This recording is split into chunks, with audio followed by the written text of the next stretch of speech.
Okay. तो चलो अब स्टार्ट करते हैं। ठीक है, कल से ध्यान रखा था, आज थोड़ा सा उसको हायर लेवल पे लेके चलते हैं। हेलो, आवाज आ रही है ना? हाँ जी।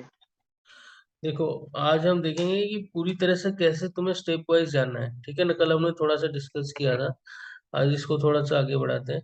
तो तुम्हें पहले क्या देखना है कि स्टेप वन, ठीक है, नोट करो कि नक्षत्र, पहला चीज देखना है कि कौन से नक्षत्र में तुम पैदा हुए हो। अब नक्षत्र ज्यादातर लोग एसेंडेंट से देखते हैं, सन से देखते हैं, मून से देखते हैं। ठीक है, तुम ना लग्न यानी एसेंडेंट से ज्यादा उसमें फोकस करना। चंद्रमा जिस नक्षत्र में पैदा होता है तो उसको भी इम्पोर्टेंस दिया गया है, तो उसको भी देखना। तो एसेंडेंट और मून ये दोनों को जरूर देखना किसी भी कुंडली में। ठीक है, सपोज किसी की ये कुंडली है और इसका जो चंद्रमा है, सपोज फॉर एग्जांपल कोई भी घर ले लो, सपोज यहाँ पर बैठा है। ठीक है, अब इस राशि में बैठा हुआ है उसका चंद्रमा। ठीक है, अब जी। एसेंडेंट जो है वो, उसका तो आप सॉफ्टवेयर से निकल जाएगा। ठीक है, वो एसेंडेंट जो है कौन से नक्षत्र में बैठा हुआ है। अब कर्क राशि में सपोज ये चंद्रमा जो है 2 डिग्री या 3 डिग्री का है, तो ये मोस्ट प्रोबेबली पुष्य नक्षत्र में आएगा। ठीक है, अब पुष्य नक्षत्र में चंद्रमा आने के कारण चंद्रमा इमोशंस को शो करता है, थॉट्स को शो करता है। तो ये इंसान के जो थॉट्स होंगे ना, वो बेसिकली बहुत कुछ पुष्य नक्षत्र की तरह होगा। ठीक है, पुष्य नक्षत्र बहुत ही सॉफ्ट प्लैनेट है, देवताओं का प्लैनेट है। तो नक्षत्र के बारे में हम क्लासेस बाद में देखेंगे। ठीक है, तो पुष्य नक्षत्र क्या है, तो उसका माइंड और इमोशंस, थॉट्स उसी तरह का होगा। ठीक है, पुष्य नक्षत्र का उसका ठीक। लॉर्ड सैटर्न है, तो किस तरह से इम्पैक्ट डालेगा, तो हम वो फिर उसके माइंड पे, तो वो सब हम देखेंगे। ठीक है, तो तुम्हें जब कुंडली देखोगे तो तुम एसेंडेंट को चेक करोगे, एसेंडेंट कौन से लग्न में बैठा हुआ है। सपोज ये 7 डिग्री का वीनस बैठा हो, 7 8 डिग्री कोई भी डिग्री का बैठा हो, तो हर हर राशि में 3 नक्षत्र होते हैं। ठीक है, अब जी। इसमें सपोज पूर्वा फाल्गुनी में बैठा है, तो पूर्वा फाल्गुनी के जो कैरेक्टर्स होंगे, तो इंसान का जो कैरेक्टर होगा इस तरह का होगा। पर्सनालिटी जो होगी वो पूर्वा फाल्गुनी की तरह होगी, वो कभी चेंज नहीं होगी। ठीक है, और ये इसका जो थॉट होगा, इमोशंस होंगे, वो भी पुष्य नक्षत्र के साथ बहुत मिलेगा। ठीक है, तो पुष्य नक्षत्र क्या है, पूर्वा फाल्गुनी क्या है, उसको अच्छी तरह से 27 नक्षत्र को जानना बहुत जरूरी है। तो तुम्हारा पहला स्टेप, कोई भी कुंडली देखने से पहले तुम्हें देखना पड़ेगा कि एसेंडेंट जो है वो किस नक्षत्र में बैठा है, उसका थॉट्स इमोशंस उस पर्सन का क्या होगा। उसके लिए तुम मून देखो कौन से नक्षत्र में बैठा है। तो ये पहला स्टेप होगा कोई भी कुंडली चेक करने से पहले, ये चेक, पहला स्टेप ये है। सेकंड देखो कि इस कुंडली का कौन लग्नेश है। सन। हाँ, तो फिर देखो कि सन कहाँ बैठा हुआ है। क्योंकि देखो नक्षत्र और जो लग्न का नक्षत्र होता है, एसेंडेंट का जो नक्षत्र है, ये ओवरऑल तुम्हें बताएगा। वो कुछ ही हद तक लग्नेश भी वही बताता है, लेकिन ये सोल लेवल पे, बिहाइंड द सीन्स काम करते हैं। ठीक है, तो सबकॉन्शियस लेवल पे ये काम करेगा। ठीक है, तो ये जो जी। लग्नेश है ये आपके साथ बहुत, मतलब इस तरह से बोल सकते हो कि ये आपके साथ घटित होगा। ठीक है ना, इवेंट होगा ये लाइफ में। तो लग्नेश का सेकंड देखना है कि लगन क्या है तुम्हारे। जैसे ये कुंडी सिंह लगन की है, तो कैरेक्टरिस्टिक सिंह लगन वाले होंगे, थोड़ा सा ईगो रहेगा। ठीक है, क्योंकि इसका मालिक कौन है, सूर्य। सपोज सूर्य, जी। दो तीन जगह ले लेते हैं। सूर्य अगर सपोज यहाँ बैठा है, ठीक है, और एक यहाँ बैठ गया। ठीक है, दो कंडीशन ले लेते हैं। अब जी। क्या होगा, अगर यहाँ बैठा है या फिर यहाँ बैठा है, सपोज यहाँ बैठा है, तो इस इंसान का जो टेम्परामेंट होगा, क्योंकि लगन क्या है, आप खुद हो। ठीक है, लग्नेश यानी लगन का जो मालिक। तो लगन आप जब खुद सिंह लगन की तरह हो, उसका मालिक सूर्य सपोज 9th हाउस में बैठा है, तो ये शो करेगा कि आप जो है ना बहुत ज्यादा, आपके अंदर कॉन्फिडेंस बहुत होगा क्योंकि उच्च का हो गया। ठीक है, और यहाँ पर इसको डायरेक्शनल स्टेट मिल रहा है। 10th हाउस में सूर्य को बहुत अच्छा डायरेक्शनल स्टेट मिलता है। तो ये दोनों पोजीशन में आ गया सपोज सूर्य, तो आपको लाइफ में बहुत सक्सेस मिलेगा क्योंकि लग्नेश पावरफुल हो गया। डायरेक्शनल स्ट्रेंथ जी पाने के कारण यहाँ पावरफुल हो गया, उच्च होने के कारण यहाँ पावरफुल हो गया। तो कोई भी मुश्किल आती है लाइफ में, ठीक है, तो लग्नेश अगर स्ट्रांग है आपकी कुंडली में तो आप निकल जाओगे उस प्रॉब्लम से। सपोज बाकी सारे प्लैनेट्स आपको सपोर्ट नहीं कर रहे, लेकिन लग्नेश अगर सपोर्ट कर रहा है तो आपका हेल्थ अच्छा रहेगा, पहला चीज, क्योंकि लगन यानी आपका हेल्थ, आप खुद, ठीक है, आपको प्रसिद्धि मिलेगी, नेम और फेम मिलेगा, सोसाइटी में नाम होगा, आप कोई भी डिफिकल्ट पोजीशन से निकल सकते हो। तो लग्नेश पूरी कुंडली को संभाल लेता है, ठीक है। तो लग्नेश का स्ट्रांग होना बहुत जरूरी है, तो इसलिए चेक चेक लग्न और लग्नेश, ठीक है। सिंह अगर सपोज सूर्य यहाँ बैठ गया तो इस इसका मतलब क्या होगा कि लग्नेश वीक हो गया, तो डिफिकल्ट सिचुएशंस आएंगे लाइफ में, क्योंकि लाइफ में उतार चढ़ाव ही लाइफ होता है, ठीक है ना। कभी अच्छा कभी बुरा, वो दशा ट्रांजिट इन सब से पता चलता है। तो कभी अच्छे आ गया तो आप ठीक रहोगे, ठीक है ना। सूर्य की दशा है, मतलब कोई नेगेटिव प्लैनेट की दशा आ गई, राहु की दशा आ गई, केतु की दशा आ गई, तो आपको इस केस में प्रॉब्लम आएगा अगर सूर्य नीच का है, ठीक है। क्योंकि जी आपके अंदर वो जो लग्नेश का जो स्ट्रांग होना फिर नहीं मिलता, आपको जो सपोर्ट होना चाहिए वो नहीं मिलेगा। सपोज यहाँ पर क्या हो रहा है, राहु की दशा चल रही है, केतु की दशा चल रही है, तो क्या होगा, सूर्य अगर स्ट्रांग है तो आप किसी तरह निकाल लोगे वो फेज। अगर सूर्य आपका नीच का है तो यहाँ थोड़ा डिफिकल्ट लगेगा आपको पीरियड, क्योंकि आप अंदर से कमजोर, स्ट्रांग नहीं हो, ठीक है। इसका मतलब मैं एक जी ओवरऑल बता रहा हूँ, तुम इस तरह से इसको चेक करना है तुम्हें, ठीक है। लग्न और लग्नेश इसलिए बहुत महत्वपूर्ण है, इसलिए मैंने यहाँ पर सेकंड वहां पर रखा है। थर्ड में आपको क्या देखना है, जो आपको ज्यादातर लोग इग्नोर करते हैं, और वो है राहु केतु एक्सिस। मैं इसको थर्ड नंबर पे रखा हूँ, क्योंकि देखो कलयुग है, ये एक्चुअली घोर कलयुग है। तो यहाँ पर क्या है, यहाँ पर ये जो प्लैनेट्स बहुत महत्वपूर्ण हो गए। यहाँ पर राहु वीनस सैटर्न, ये कलयुग में राहु वीनस सैटर्न ही सब कुछ गवर्न कर रहा है, अगर आप देखोगे, ठीक है। क्योंकि राहु क्या है, वो डिजायर है, तो सोशल मीडिया है या फिर कुछ भी चीज देख लो, चारों तरफ राहु ही है, ठीक है। क्योंकि राहु अगर मतलब राहु आपके अंदर वो डिजायर पैदा करता है कोई भी चीज पाने का, ठीक है। राहु के बिना आप आगे ही नहीं बढ़ पाओगे, मेटेरियलिस्टिक चीजों की बात कर रहा हूँ मैं, ठीक है। कलयुग यानी ओके मेटेरियलिस्टिक चीजें। अब सतयुग धर्मयुग में क्या था, तब ये जुपिटर और केतु पावरफुल थे। जुपिटर और केतु पावरफुल होने के कारण इंसान सत्य के मार्ग में, या फिर इंसान जो है धर्म के मार्ग में जाता था, ठीक है। भगवान की खोज में मैं क्या हूँ उसके पीछे सोचता था, वो केतु सोच टाइप के इंसान थे, ठीक है। लेकिन अब जुपिटर और केतु कमजोर हो गए, क्योंकि एक कलयुग है। यहाँ पर राहु और वीनस पावरफुल है, लोग शोबाजी में ज्यादा पसंद करते हैं, शो ऑफ करने में ज्यादा पसंद करते हैं, कैसे अच्छे दिखें, कैसे लोगों के सामने अपने आप को अमीर दिखाएं, या फिर जी एक तरह का एक आप देख ही सकते हो चारों तरफ, ठीक है ना। तो ये राहु और वीनस का काम है, और सैटर्न इस वजह से, क्योंकि कलयुग में ऐसा है कि आपको कर्म का फल भी जल्दी मिल जाता है, ठीक है ना। आप अच्छे कर्म करोगे तो आपको मटेरियलिस्टिक चीजें भी देता है सैटर्न, ठीक है। क्योंकि 10th और 11th हाउस का नेचुरल रूलर है, तो मेहनत करते हैं लोग, ऐसा नहीं बोला कलयुग में मेहनत नहीं करते, कलयुग में लोग मेहनत करते हैं और फल भी पाते हैं, लेकिन वो फल ज्यादातर राहु और वेनस को बढ़ाने में होता है, उनकी इच्छाएं प्राप्ति करने में होती है। सैटर्न यानी मेहनत, तो मेहनत करते हो, और राहु और वेनस को पैसिफाई करते हो, और जो कि कभी होता ही नहीं है, क्योंकि राहु कभी पैसिफाई होता नहीं है, राहु कभी शांत नहीं हो सकता, क्योंकि उसके अंदर भूख कभी मिटती नहीं है।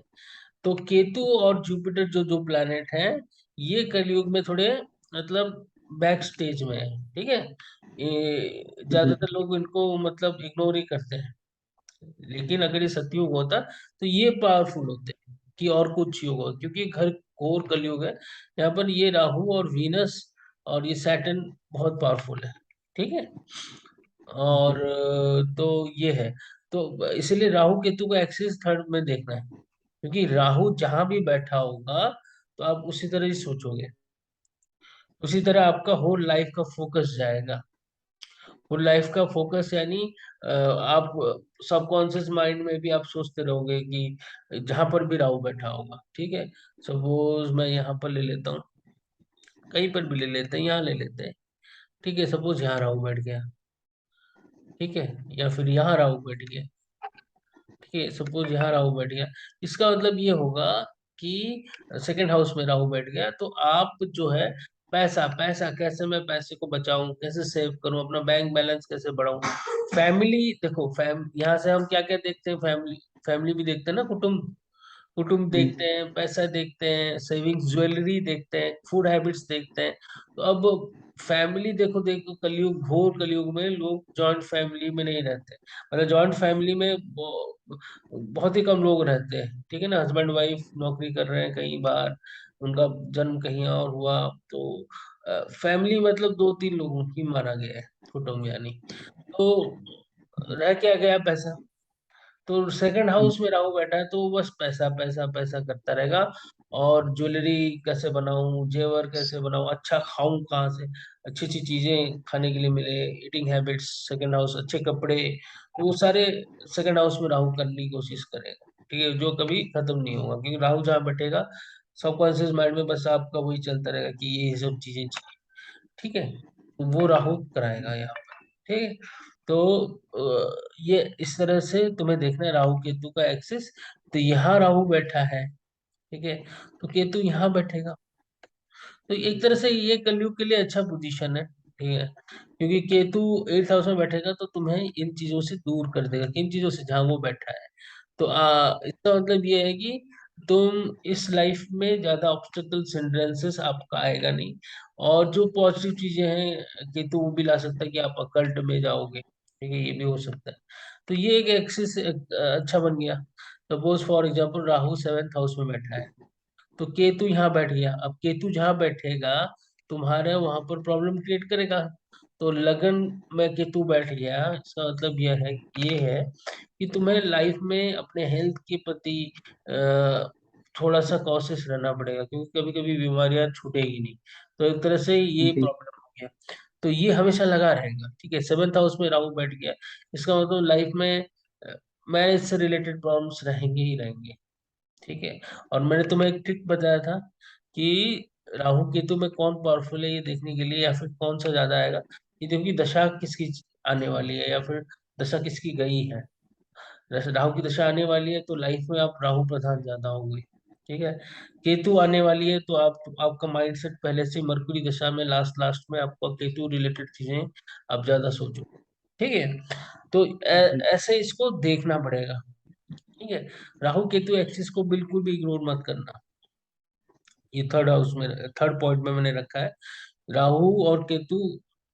राहु जहां बैठेगा आपका लाइफ का फोकस, आप उसी की तरफ ज्यादातर सोचते रहोगे, उसकी भूख मिटाने में आपकी most of the thoughts, most of the time आपका एफर्ट्स वहां जाएगा, राहु जहाँ बैठा हुआ है। और केतु जहाँ बैठा हुआ है आप उसको इग्नोर कर दोगे उस चीज को, ठीक है। सपोज यहाँ राहु बैठा है जी पहले हाउस में, तो आप कौन सा हाउस, मैरिज को इग्नोर कर दोगे, मैरिड लाइफ को इग्नोर कर दोगे, स्पाउस को ज्यादा तर्जुम नहीं दोगे, अपने आप को ज्यादा तर्जुम दोगे, अपने आप को ज्यादा अच्छा करने की कोशिश करोगे, एम्बिशन को पूरा करने की कोशिश करोगे 7th हाउस में। तो आपका क्या छूट जाएगा, मैरिज, मैरिड लाइफ छूट जाएगा पीछे। तो ये राहु केतु को एक्सेस जरूर चेक करना, इसलिए मैंने यहाँ पर थर्ड पॉइंट में रखा है, ठीक है। बहुत पावरफुल है, कलयुग है, तो इनको तो जरूर ही चेक करना है। चौथा हो गया आत्मा कारक। आत्मा कारक मैंने आपको बताया था कि आत्मा कारक क्या है। जिसकी हाईएस्ट डिग्री हो। हाँ, जिसकी हाईएस्ट डिग्री होती है, कुंडली में जिसकी भी प्लेनेट की हाईएस्ट डिग्री होगी, तो वो आत्मा कारक बन गया। तो आत्मा कारक जरूर चेक करना, ठीक है। आत्मा कारक मैंने आपको क्लास उस दिन दिया था, आत्मा कारक, तो वो जरूर चेक करना कि वो कहीं कुछ योग तो नहीं बना रहे, ठीक है। आत्मा जी कारक, ठीक है। आत्मा कारक और लग्नेश का योग हो जाए, आत्मा कारक अमर्त्य कारक का योग हो जाए, तो बहुत अच्छा होता है। कि आत्मा कारक क्या होता है, मतलब आपका जो सोल का पर्पस क्या है यहाँ पर आने का, तो वो फुलफिल होगा कि नहीं, तो वो आत्मा कारक के योग से पता चलता है, ठीक है। तो वो हमने डिस्कस किया हुआ है, तो वो जरूर देखना, ठीक है। मेलिफिक और बेनिफिक, जैसे ये सिंह लगन की कुंडली है, तो यहाँ पर पंचवें नंबर पे आप देखो कि मेलिफिक और बेनिफिक प्लैनेट्स कौन कौन से, क्योंकि जब उनकी दशाएं चलेगी, ठीक है, 8वें नंबर पे, तो वो उस तरह से रिएक्ट करेंगे। तो मेलिफिक प्लैनेट जैसे कि सपोज सिंह लग्न के लिए केतु, राहु, तो ये थोड़ा सा प्रॉब्लमेटिक होता है। सैटर्न भी कुछ हद तक, क्योंकि देखो सन क्या है, इस कुंडली को ले लेते हैं, सूर्य जो है वो लग्नेश है इस कुंडली में, आपके ईगो को शो करता है, ठीक है। और राहु और केतु खासकर आपके ईगो को यहाँ पर प्रॉब्लम में डालेंगे।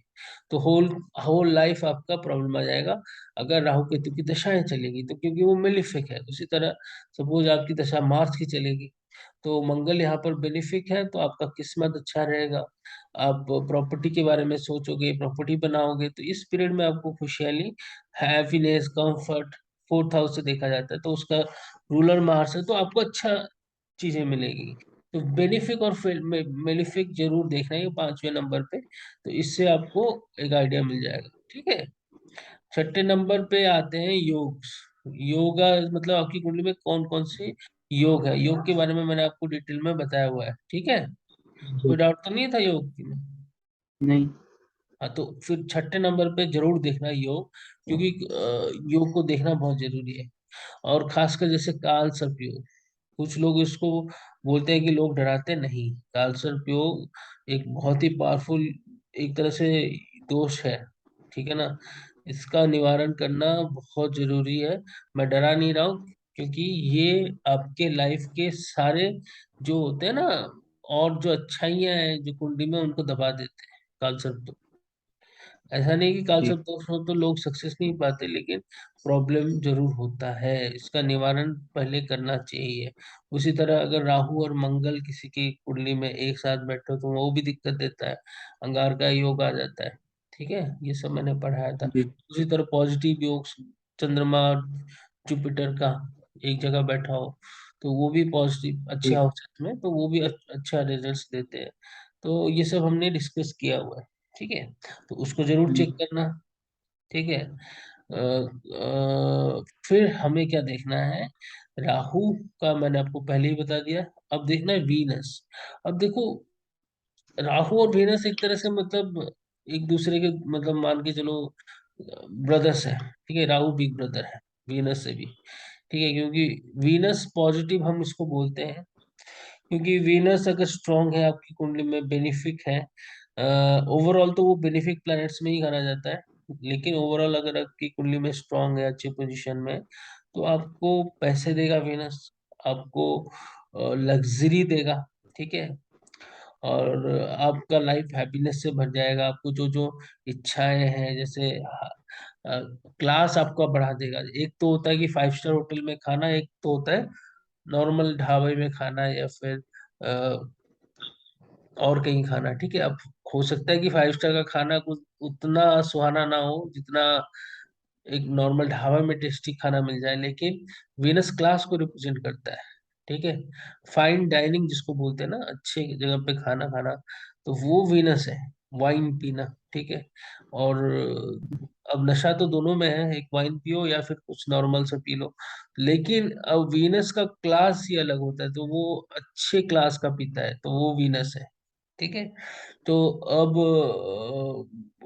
वीनस का स्ट्रांग होना कुंडली में कलयुग में, ठीक है, मैं कलयुग की बात कर रहा हूँ, तो वीनस को जरूर देखो, क्योंकि ये इंसान आपके पास आएगा या फिर कुंडली दिखाने आएगा, तो जरूर उसका वीनस चेक करो कि क्या उसको लाइफ में खुशियां मिलेगी कि नहीं, क्योंकि यही उनका बैक ऑफ द माइंड यही रहता है सबका, क्योंकि ये कलयुग है। कोई आपके पास नहीं आया कि मैं मोक्ष पाऊंगा कि नहीं, वो आप अगर 90 100 में से 90 95 देखोगे, तो हो सकता है कि 2 3 या 5 लोग बोल दें कि भगवान क्या है, मैं कौन हूँ, ठीक है, लाइफ का पर्पस क्या है। जी। तो ये 5 आदमी यहाँ से मिलेंगे, जुपिटर और केतु वाले, ठीक है। अगर ये गलती से आपके पास आ गए, तो जरूर इनका जुपिटर और केतु जरूर चेक करना, ठीक है ना। फिर भी ये बता देंगे कि ये ऐसे क्यों सोच रहे हैं, ठीक है। एस्ट्रोलॉजी में या फिर अकल्ट में तो इनका जुपिटर वाला केतु वाला स्ट्रांग होगा, ठीक, थोड़ा बाकी प्लेनेट से, ठीक है। ये जरूर चेक करना, ठीक है। उसके बाद दशा और ट्रांजिट। तो दशा और ट्रांजिट मैंने आपको बताया हुआ है, ठीक है, वो जरूर चेक जी कीजिएगा, इससे भी आपको पता चल जाए। तो ये जो 8 पॉइंट्स, इसी से, इसके बियॉन्ड कुछ नहीं है, ठीक है। इन 8 पॉइंट को अगर आपने देखा, आपको बहुत कुछ नॉलेज मिल जाएगा। उसके बाद हम चलेंगे स्पेसिफिक एरियाज में। ये 8 पॉइंट्स पहले आपको चेक करने हैं, ओवरऑल देखने में कि इंसान जो आपके पास कुंडली चेक कराना है वो क्या है, वो किस तरह से सोचता है, उसके अंदर जो पास्ट लाइफ के थॉट्स, पास्ट लाइफ के कर्मास क्या है, फ्यूचर में राहु क्या बता रहा है उसके बारे में, ठीक है, वीनस क्या बता रहा है उसके बारे में, कितना मेहनत कर सकता है कलयुग में जो जरूरी है, सैटर्न। तो वो सब चीजें चेक करो, आत्मा कारक, मेलिफिक बेनिफिक, ठीक है। नक्षत्र जो पहला पॉइंट में आपने बताया था, असेंडेंट और मून, वो भी चेक करो, ठीक है। अब आते हैं एक स्पेसिफिक एरिया में, ठीक है। जैसे मैंने आपको कल बताया था, उसको थोड़ा सा और डिस्कस करते हैं। मैं यहाँ पर, सपोज आपका क्वेश्चन है कि इस कुंडली में करियर को लेकर, करियर का लॉर्ड कौन है? वीनस। वीनस। सपोज वीनस, मैंने आपको कल बताया था, अब आप बताओगे, ठीक है।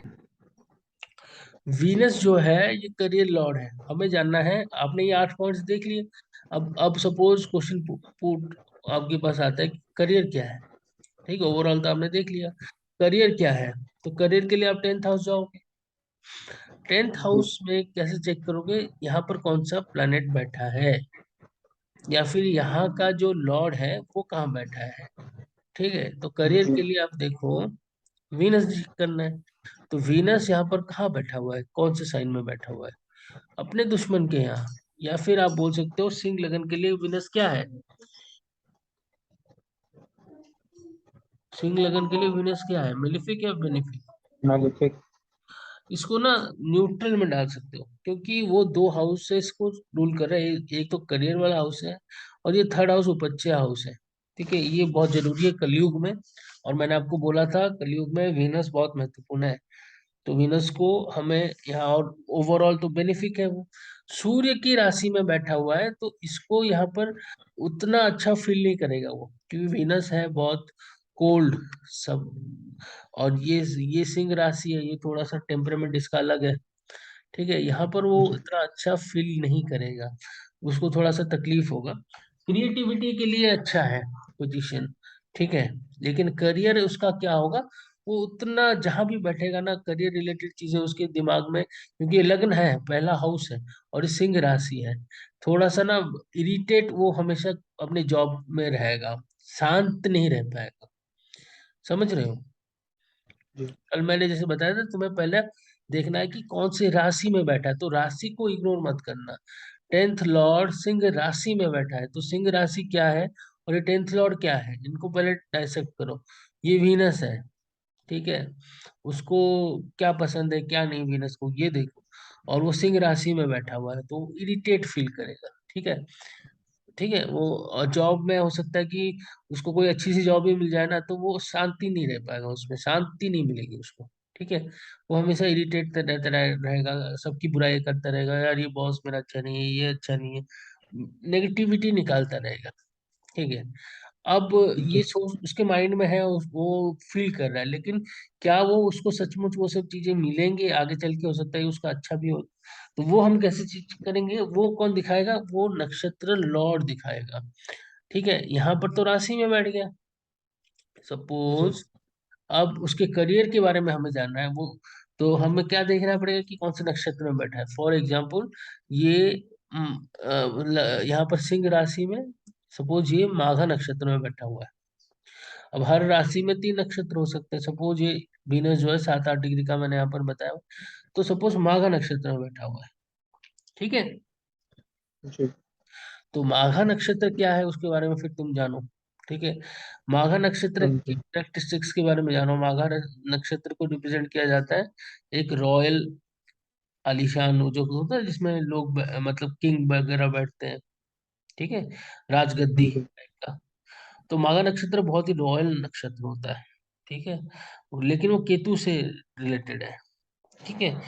तो यहाँ पर माघा नक्षत्र बहुत ही पावरफुल नक्षत्र होता है, मान सम्मान के लिए, नेम फेम किंग किस तरह से होता है उसको इमेजिन करो। तो हो सकता है कि ये जो यहाँ पर इरिटेट फील कर रहा है, लेकिन वो साथ ही साथ ये भी शो कर रहा है कि वो किंगली पोजीशन में होगा जरूर। ठीक है, लाइफ में कोई अच्छे पोजीशन में होगा जिसमें लोग उसको मानते होंगे, मान सम्मान तो जरूर होगा, इसको लोग उसको हाथ जोड़ के प्रणाम करते होंगे, या फिर कोई अच्छे से सरकारी जॉब में हो, या फिर कोई कंपनी का बहुत अच्छी एमएनसी का बहुत अच्छी पोजीशन में हो, जहाँ पर लोग उसको मतलब मानते होंगे। ठीक है, मान सम्मान होगा, लेकिन अंदर ही अंदर वो इरिटेट तो जरूर फील करता होगा। चाहे वो जॉब चेंज करके दूसरी एमएनसी में चला जाए, या दूसरी जॉब में चला जाए, या बिजनेस में, उसको इरिटेशन तो रहेगा। लेकिन फिर भी क्योंकि नक्षत्र उसका अच्छा है, माघा नक्षत्र, तो उसको रिजल्ट्स अच्छे मिलेंगे। ठीक है, तो नक्षत्र लॉर्ड का पोजीशन यानी केतु का पोजीशन भी यहाँ पर तुम्हें चेक करना चाहिए करियर को देखने के लिए। तो हमें क्या पहले देखना है, तो पहला पॉइंट ये है कि करियर का लॉर्ड जो है वो कौन से राशि में बैठा है, तो उससे तुम्हें आइडिया मिल जाएगा। कौन से राशि के बाद तुम्हें देखना है कि उसका जो नक्षत्र क्या है, उससे भी आइडिया मिल जाएगा। और उससे भी और पिन पॉइंट हो जाएगा कि उसका नक्षत्र लॉर्ड का पोजीशन कुंडली में कहाँ है। सपोज यहाँ पर जो नक्षत्र लॉर्ड बन गया केतु, सपोज केतु यहाँ बैठ गया या फिर यहाँ बैठ गया। ठीक है, यहाँ पर केतु उच्च का माना गया है। ठीक है, 8 नंबर राशि में, तो ये शो कर रहा है कि 8 नंबर राशि फिर क्या है, 8 नंबर राशि डीप रिसर्च का है।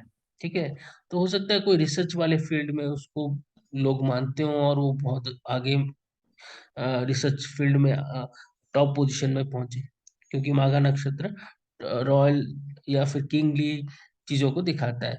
तो इस तरह से तुम्हें एग्जामिन करना है। फॉर एग्जाम्पल केतु अगर सपोज 8 नंबर की जगह यहाँ आ गया, ठीक है, केतु सपोज यहाँ आ गया, तो इसका मतलब यहाँ इसको दिक्कत आएगी जॉब में, क्योंकि केतु नीच का हो गया। तो नक्षत्र लॉर्ड का पोजीशन अगर यहाँ पर प्रॉब्लमेटिक है तो ओवरऑल सारा कुछ प्रॉब्लमेटिक हो जाएगा। तो इस तरह से इसको देखना है। समझ में आया? हाँ जी। ठीक है, ठीक है। तो आज का क्लास हम यही रखते हैं। ठीक है।